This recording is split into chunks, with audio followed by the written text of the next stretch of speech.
বেরিয়ে পড়েছি ঝিনুককে নিয়ে টিউশন সেন্টারে নিয়ে যাব, কিন্তু যেতে যেতে যেটা ডিসাইড হলো, রাতে এই ঠান্ডার মধ্যে ভাত রুটি কিছুই খাবো না, খাবো হচ্ছে কি সেটা ভিডিওতে থাকো, দেখতে পাবে। আর এখন একটু হালকা করে টিফিন। তো এখানে আজকে রাতের ডিনারের আয়োজন চলছে। ডিনারে হচ্ছে তন্দুরি চিকেন, তাওয়া তন্দুরি। আর এই তাওয়া তন্দুরির রেসিপি এক্ষুনি তোমরা বলবে, তাওয়া তন্দুরির রেসিপি ইউটিউবে সিলেটস মুভ চ্যানেলে টাইপ করলেই পেয়ে যাবে। এটা একসঙ্গে দুধ ভিজে বসাচ্ছি, কারণ এখন অনেকটা রাত হয়ে গেছে।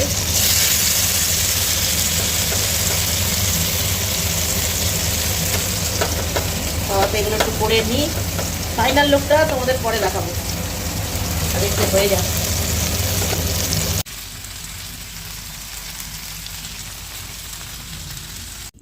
তো ডিনারের tandoori chicken ready and serve.